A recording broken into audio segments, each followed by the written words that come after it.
All this damn shaving I done did.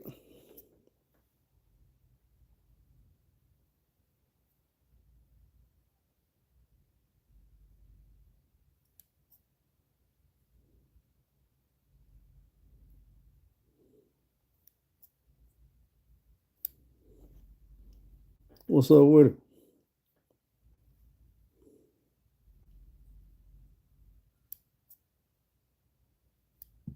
I'm mad as hell about that.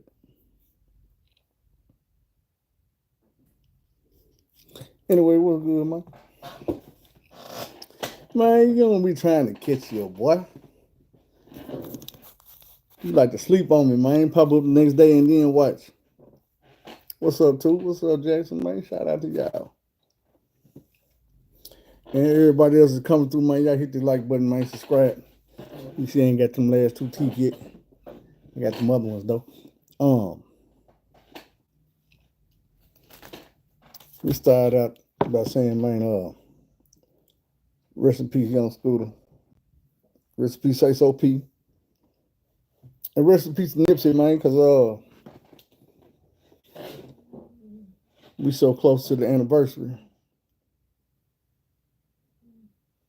Shit, I need to work some crazy hours. I ain't worked since January. I'm working on it, though. You know, we still staying afloat. We still making shit happen.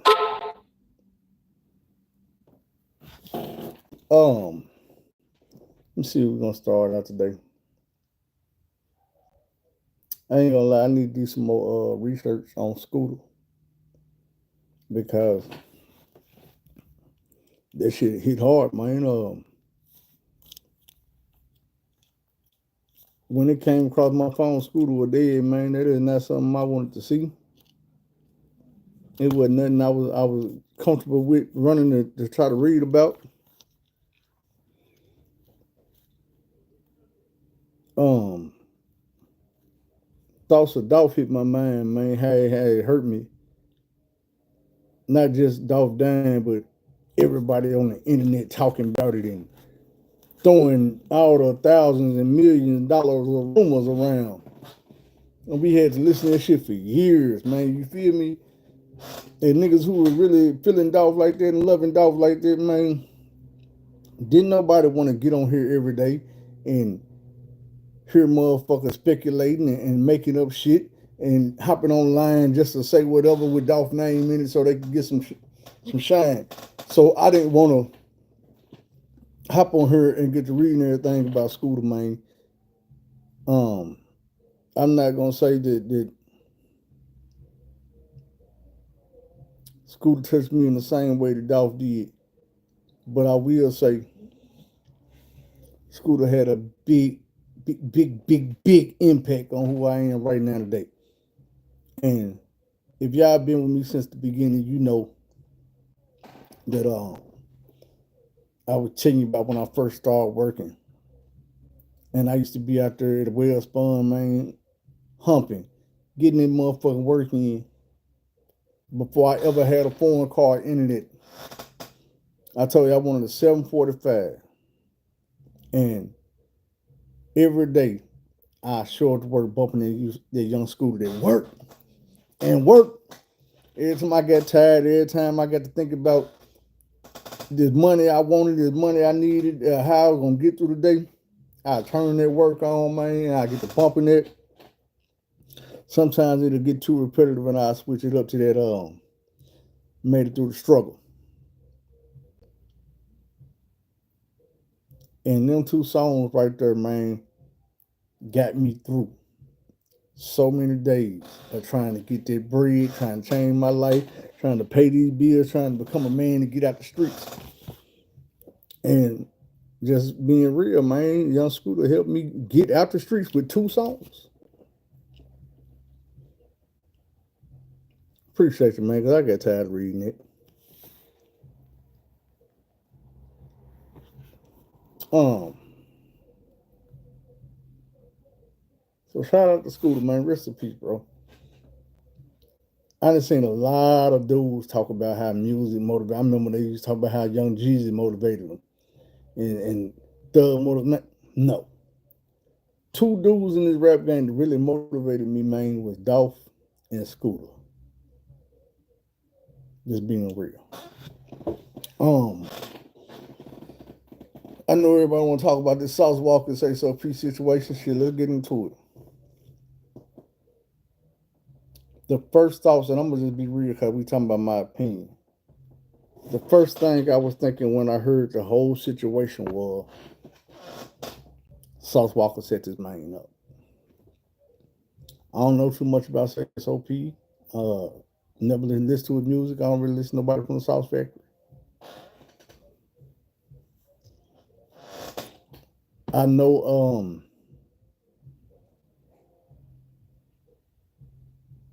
I wish this nigga wouldn't be out here bumping this damn music this though, man. You fuck with my goddamn. They gonna try to flag me for that bullshit. Anyway, and then you have to listen to the weirdest shit. Yeah, hold on. Let me trade some noise in this motherfucker, man, so I don't have to pick up this shit in the background. But you know, YouTube don't give a damn. They gonna pick it up.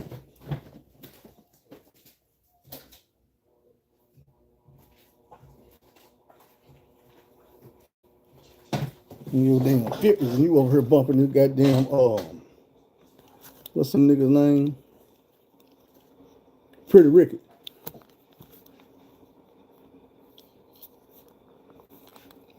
Yeah, so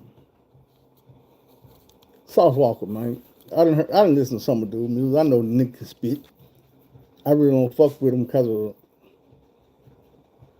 the way he move. I ain't with all that flamboyant damn near gay shit that he do. The Borettes and all that shit. I ain't with all that. You supposed to be a pimp, nigga. That shit ain't pimp. That's little girl.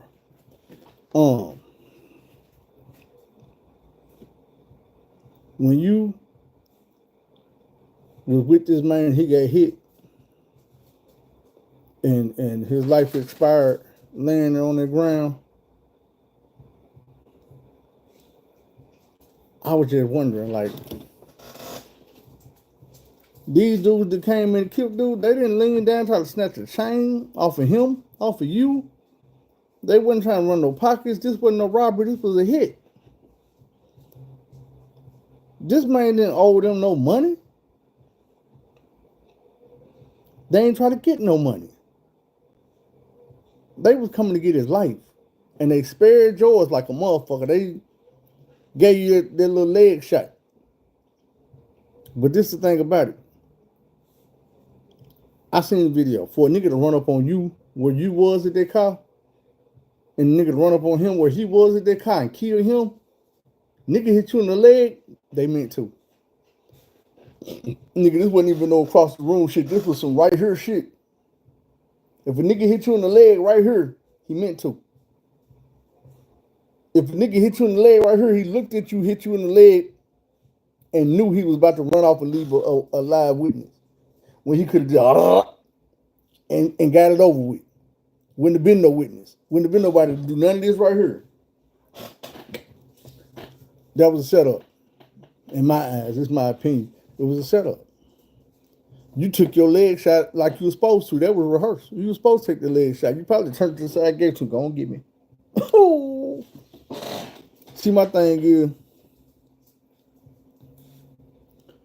you was in Memphis.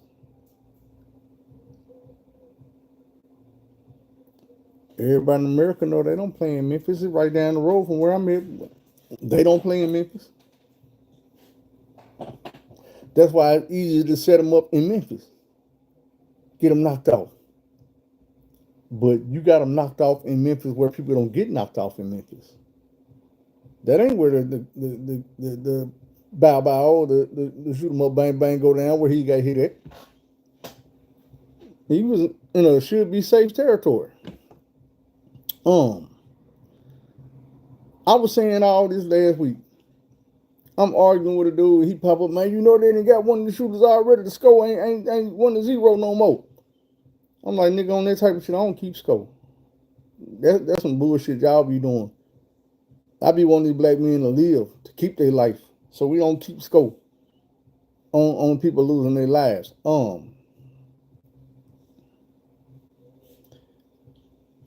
I was thinking to myself, if it wasn't a setup, why would you still be hanging in Memphis, bro?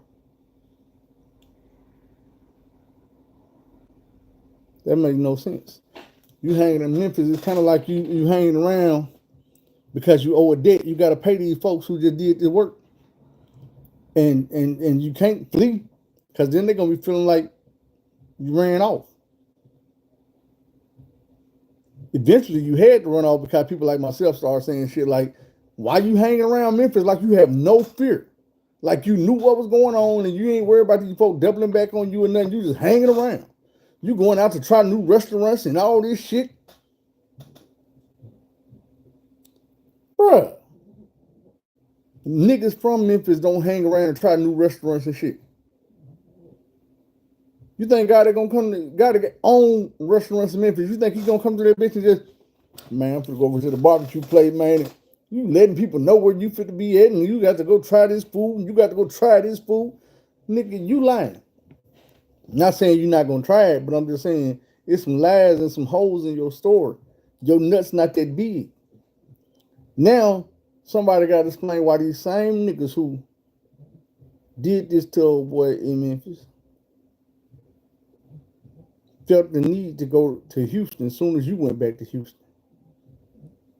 Then somebody got to explain why it was so easy for people to find them and peel their potato back.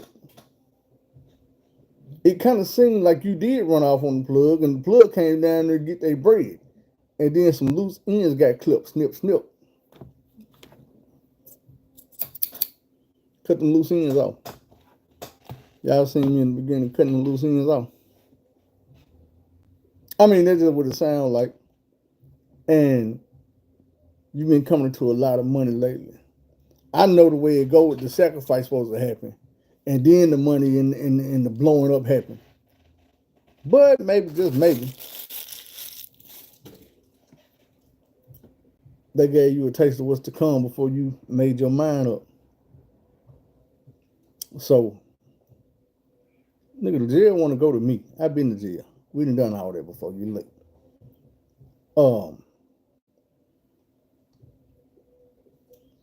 Dude threw me off with this bullshit. But I'm just saying, man, it's a lot of questions, man. A lot of shit got to start making sense. A lot of shit got to start making sense. The backdrop show this prison cell. So when people come over here and watch this show, just in case y'all, you know,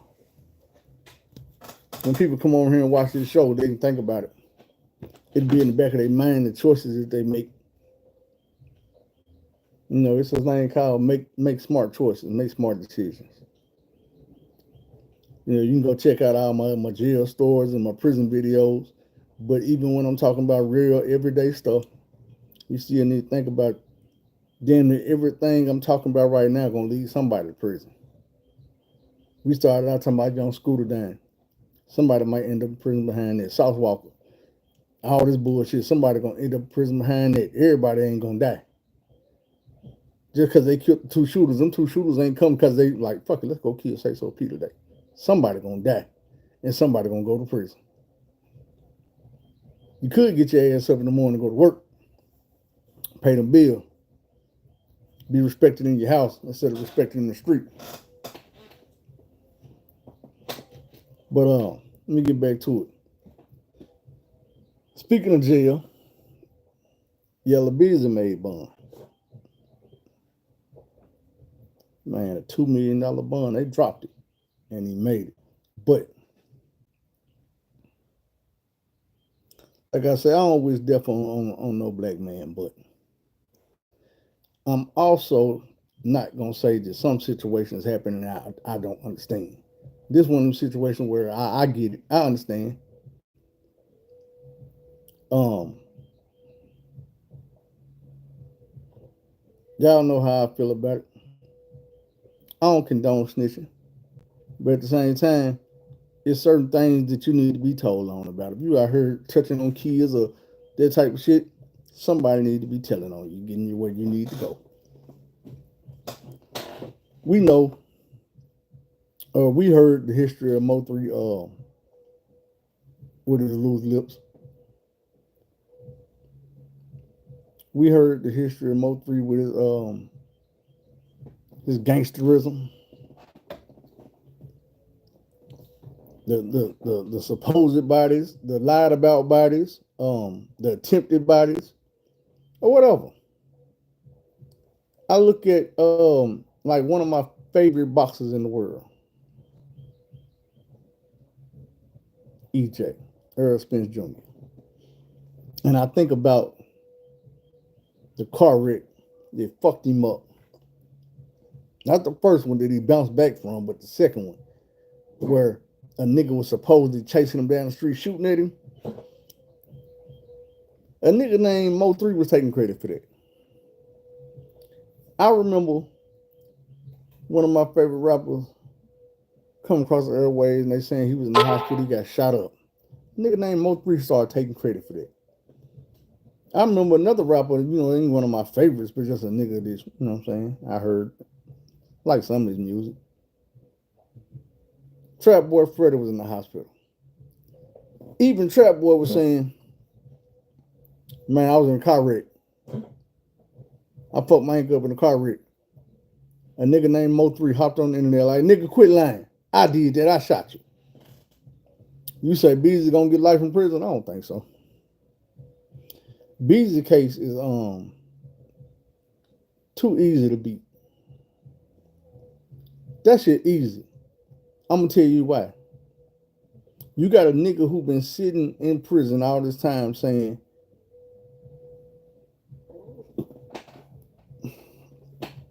dude paid me. Why you just not saying that? Second, all they got on Yellow Bees is a nigga that your word ain't shit. You sitting in prison of murder, you'll say anything. You should have been saying that at the beginning. Maybe they'd have took you serious. But they gonna say, well, dude say he paid him, and we say that a couple weeks after Mo3 got killed, Yellow Beezy pulled $40,000 out the bank. All Yellow Beezy got to say is, man, I'm a rapper. I pull $40,000 out the bank all the time. I just pulled $750,000 out the bank to make this damn bail. I buy jewelry, I buy cars, nigga. I go on gambling trips. I do all type of shit. 40,000 ain't nothing for me to pull it out the bank. Can you pull out, like they did on Lil Durk, can you pull out some phone statements where a phone recording where I'm on here somebody, yeah, man, I want you to do this. Can you pull out a phone statement showing that I was calling dude and coordinating this shit when it happened? Or you gonna say, well, 2 weeks after it happened, he pulled $40,000 out the bank? You got to have more than that. Bro, he might be. I ain't saying he ain't. But I'm just saying the shit they putting out there right now ain't gonna cook him. Now, you say his own word gonna get him convicted. What's his word?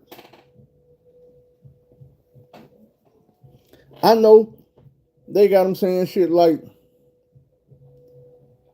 if a nigga walked up on me and told me I'm the nigga that shot you, you think I'm gonna let him leave?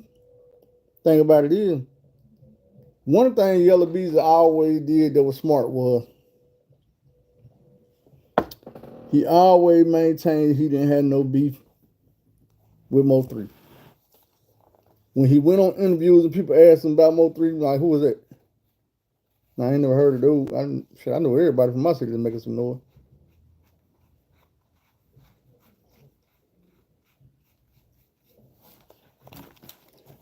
And that ain't to say that this gonna work. But like I say, Yellow Beezy didn't do the things that Mo3 did. Mo3, anything he did that he felt like was gangster, straight to the internet. I did this. I did that. I was at Trap Boy Freddy's spot. I did this. That's why they wasn't cool in the first place. They tried to be cool at the beginning. They talking about they were best friends. Nah, they weren't best friends, but they was trying to be cool. They were trying to make some music together. Everybody it was Dallas' turn to come up. But then you had Mo3 over there in Fort Worth claiming shit that wasn't his. Fort Worth turned on his ass about to whack his ass. And niggas just fell back like, hey, bro, we ain't even fuck with that. You got him too much bullshit. We trying to get to the money. When that nigga seen that he was getting more attention for the bullshit than the music, he never turned back to the music. I'm gonna tell you some real shit. When he was fucking with Boosie, when the anticipation for that joint album was so big, that nigga should have took his time right there to say, you know what? You two niggas, I'm not fucking with y'all, man. I'm finna get over here in Georgia. I'm finna fuck with Boosie. I'm finna put the music out. Nigga, I'm finna get signed. I'm finna do what the fuck I gotta do to feed my family. That nigga is like a hood rat, bro. All he wanna do is hang in the hood, do hood rat thing with his friends.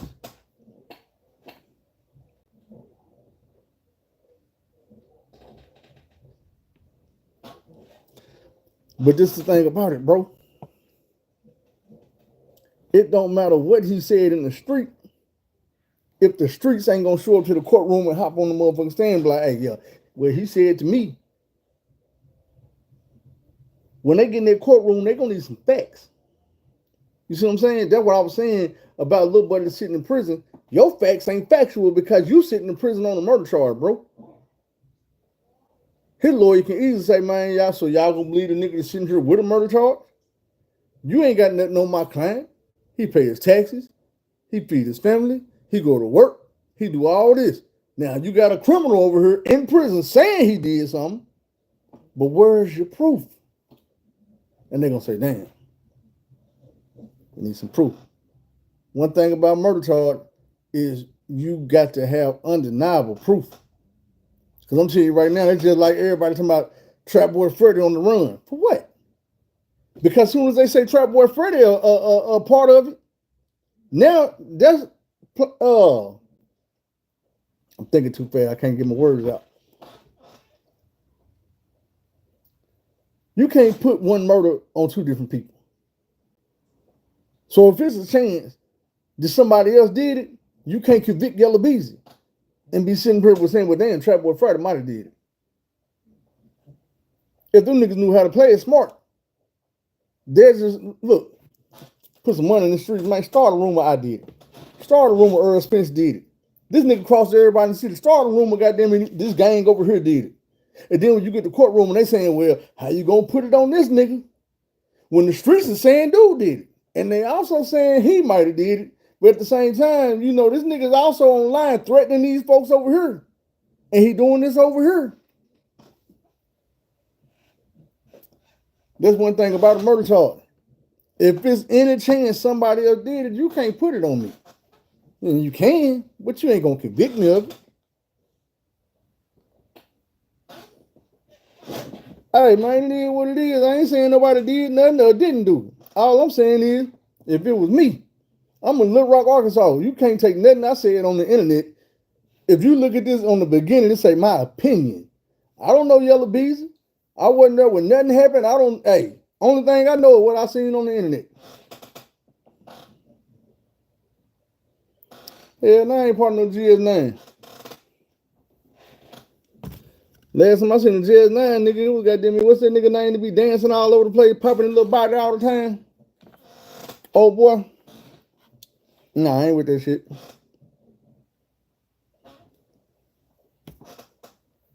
But, let's see who up next for discussion. I ain't seen the video yet. I seen, other people reacting to it. I'm gonna start doing reactions. Live reactions. I'm gonna have to change my setup though. And probably start using the computer. I'm gonna have to buy me and I hate to do it, but I'm gonna have to buy an Apple product. So the Drake video.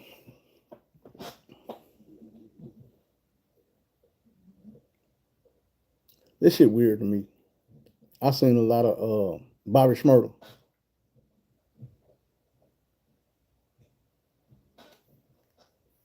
Boy, I was doing time for Bobby Shmurda was thinking about being a gang member.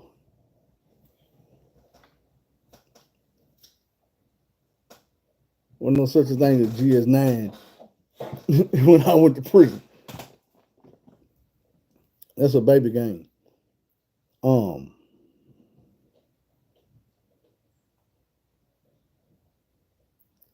Drake new video. I've seen it, man. There's a lot of similarities to Kendrick Halftime and some of Kendrick other videos, man. Our girls dancing around them, the area view of everybody doing choreography dances around them. Uh, the black and white. If you just look at the GS9 album cover, it's black and white like that. Him tying the t-shirt around his head in the hallway like K-Dot was, all type of shit, man. Drake is getting real pathetic. Not to mention No Kia song is really whack as hell. Now I'm gonna be 100. I'm not a Drake fan. I don't like Drake like that. But Drake got so many songs that are better than that. Like the whole album, everything I did, I ain't gonna lie, I wouldn't listen to the album when it first came out like everybody else. And my opinion of it was like everybody else, these sound like throwaway songs. What's up with it, bro? The whole album sound like throwaway songs. Like they just dug in the crates and found some shit that was unfinished and was like, hey, here, you jump on this. Okay, here, you jump on this. And then they put it all together and put it out, and it's like, it's the reason why these songs didn't make none of the albums before this. Because it's some bullshit. To me, the album whack. I be wishing sometimes that he'll just pick his nuts up and go directly at Kendrick again, so Kendrick can go and knock his ass up out of there, give us a new album. It might be some new music on the way anyway. I'm gonna segue this into the next situation because it's like some Drake fans be hating for no reason. Like they'd be like, he ain't never had no hits. Why they put him on the Super Bowl? He ain't had no hits. And I'm like, bro, I remember the first song that I can remember hearing from K-Dot was Swimming Pools or Bitch Don't Kill My Vibe. Went and bought the whole album. The Good Kid, Mad City. First album made me say, this is not an album. This is a musical movie. Like you can literally pop that motherfucker in from the beginning to the end and you feel like you watching a movie with your ears. Ain't no song on there to make you say, you know what, I'm gonna skip this. I probably can't name all the songs off of there, but I remember the woman telling them, making them repent and get their life to God. The Swimming Pool, The Bitch Don't Kill My Vibe. I remember the song with Drake, The Poetic Justice. That was my shit, Poetic Justice. Good Kid, Mad City.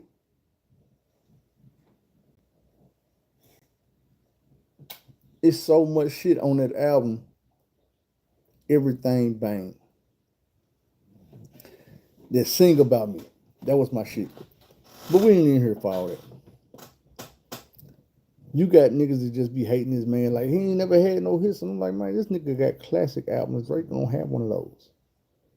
Drake has never had a classic album. He done had some good songs on the album. He done had some heat makers.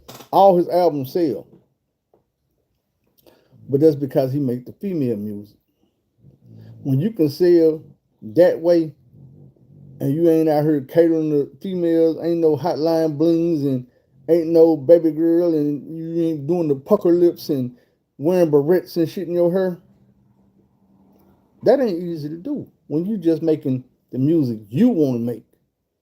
And you ain't saying okay, well, I'm going to make this Caribbean song so I can get some Caribbean sales and I'm going to make this dance hall song, and I'm gonna make this song, and I'm gonna make this song for the females, and then I'm gonna go over here and I'm gonna recruit a couple niggas out of Atlanta. I'm gonna make some club music, and then I'm gonna get some thugs on here, and I'm gonna put this song out. And you trying your best to get one or two songs to every different type of person. in America. Excuse me. So all these different people will go buy your song or your one album to get that one song they like.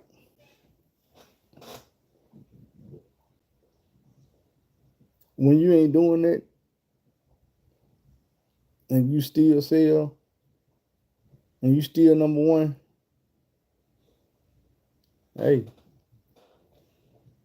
it takes some work. It takes some talent. You got to be talking about something. You got to really be putting the vibe out there, especially when it's just you. You know what I'm saying? When it's just you. Like, take for instance, Drake doing a whole album with 21 Savage. It's a lot of people bought that album for Drake. It's a lot of people bought that album for 21. It's not that many people that bought that album for both. Even 21 will tell you, he already said it, man, if I wasn't a rapper, I wouldn't listen to Drake. Like where I'm from in Atlanta, you can't tell people that Drake is bigger than Future. That man was just speaking his mind. He didn't realize that he was going to end up doing an album with Drake and all this and that. The money call. People look at Drake as a money grab. They know that he got the machine behind him. If I do this song with him, it's going to go number one, at least number 4 or 5. It's going to blow up in the club. It's going to put a lot of eyes on me. It's going to boost my career. Not because of who Drake is and what he can do, but because he got a machine around him. If they know, if his name on it, they going to push it.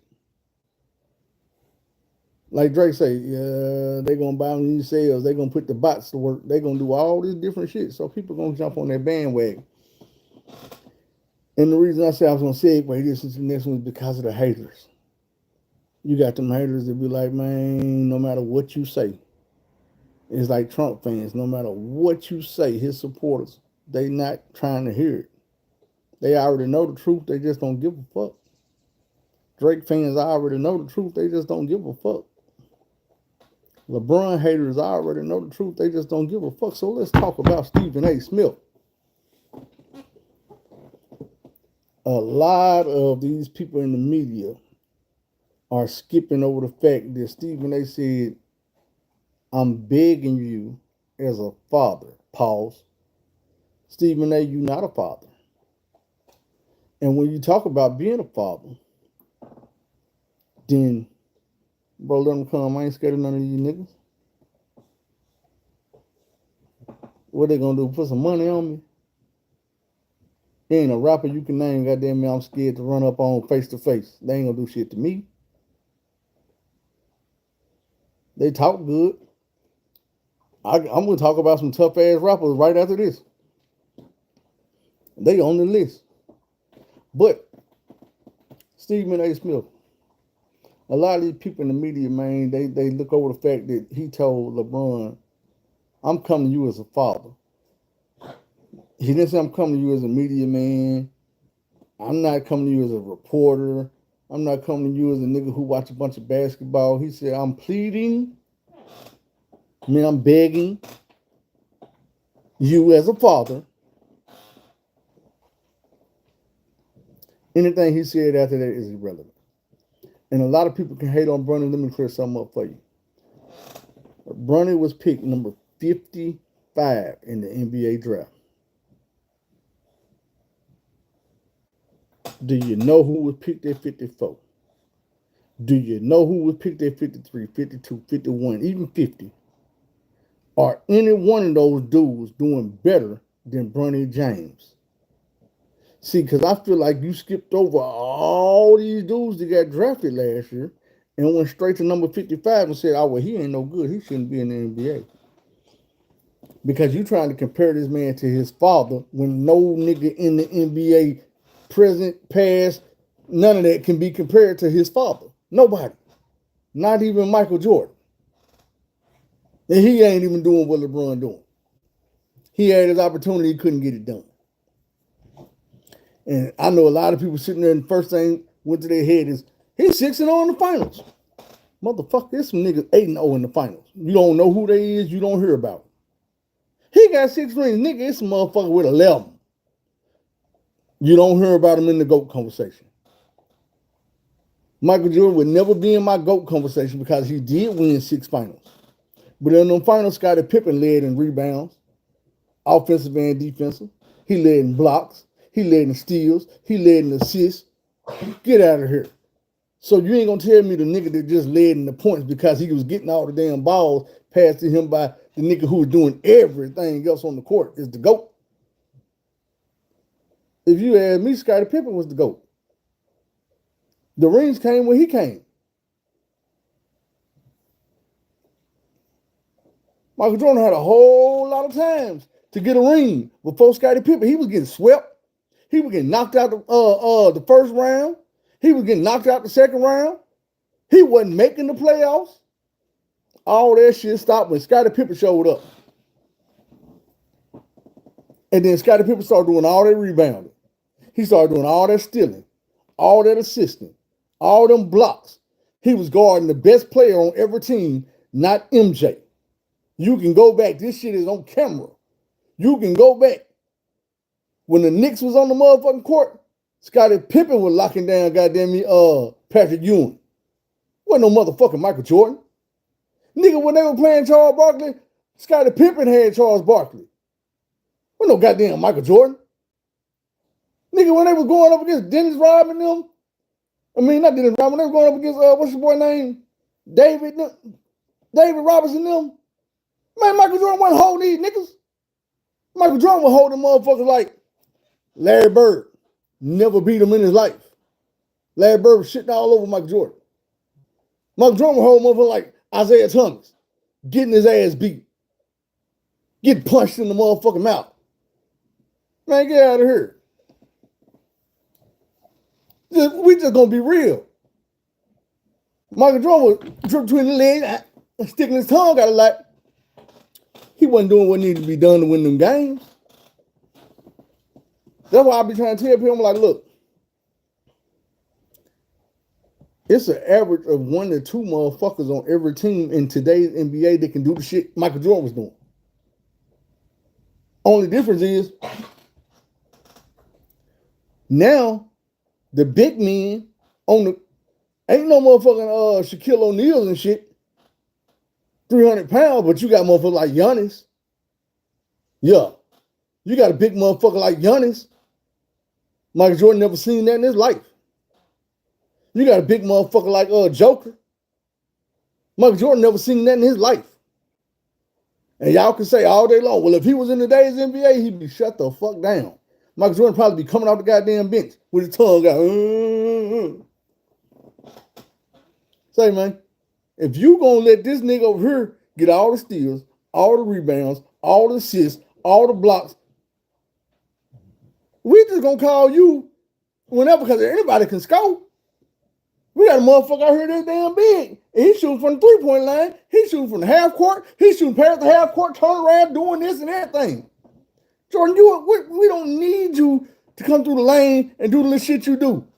We're gonna get Westbrook or whoever. Everybody can do that shit now. Devin Booker scoring 71. Jordan, where your 71 at? Oh, you had a 69? It's close. You're 1 bucket short. I'm just saying, man. Niggas be hating. Don't even know what they be hating on. They stuck in their own damn, and they back in their era. Ain't no more Michael Jordans coming in. Ain't no motherfucking LeBrons coming through this motherfucker. Ain't none. I'm going to tell you what you don't know. What you act like you can't realize. The closest thing to LeBron James is Scottie Pippen. The closest thing to Michael Jordan was Kobe Bryant. Now you picture Kobe Bryant and LeBron James on the team together. And they tell Kobe, with that Mamba mentality, all we need you to do is score. We're going to let Bron do all the steals. He already do it. We're going to let him get all the assists. He already do it. We're going to let him get all the rebounds. He already do it. We're going to let him get the blocks. He do that too. And all you need to do is wait for him to throw you the ball after he comes through the lane, clear that shit out, and pass it to you. Can you do that? Kobe gonna be like, Hell yeah, I can do that shit. And they can get 8 rings, 9 rings, 10 rings, however many rings. However many. But we wasn't on that. We was on Stephen A. Smith, man. Like I said, they skip over all these rookies to go to the nigga that was the 55th pick. Way back at the end of the second round. Just barely made it. And say, he don't deserve to be in the NBA. Because he not out here doing what his daddy do. But like I said, who the fuck was the 54th pick? And where the fuck is he at right now? What the fuck is he doing?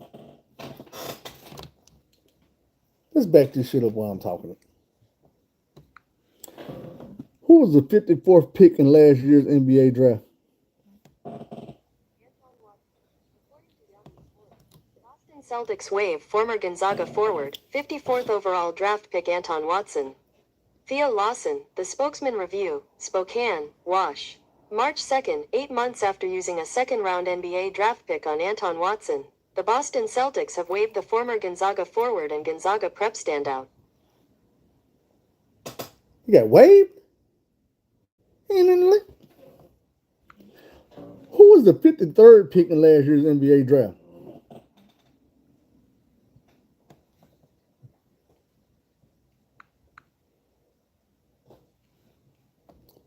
Fuck it. We're going to go to 52nd. The Warriors traded cash to acquire the 52nd pick and drafted Quentin Post. How many points is Quentin Post averaging in the NBA? This man is how tall? He look like he's tall as hell. 8.7 points. How many minutes a game is Quentin Post averaging? He gets 16.8 minutes. Now, this is my thing. Bronny is dropping 20-something, 30-something in the D-League. In the NBA, the man only get maybe 4-5 minutes of cleanup duty. You know what I'm saying? Quentin Post, this is the guy. Let me see. How tall is Quentin Post? Quentin Post is 7 feet tall. You 7 feet, you better go get you 8 points. You 7 feet tall, you better go get you 8 points. We're running like 6'2", 6'3". Anyway, it don't matter. I'm the type of nigga who say, I knew the nigga was good enough to make it to the NBA. I never expected him to be his daddy. I knew before he ever got to college. And I said this on camera and all that way back when he was still in high school. Bryce the one. Bryce ain't going to be his daddy, but he going to be closer than Bronny. I even told you why I feel like that. Let me explain. Bronny is the son of LeBron James. Bryce is his little brother. This means when Bronny goes outside in the driveway and he plays basketball, he's playing against either his father or NBA great, the motherfucking GOAT, or his baby brother. That was smaller than him. But when Bryce go out there, either he playing against his big brother or his NBA daddy, the GOAT. Every bucket he ever earned, he had to earn it. Them two niggas wasn't letting him score.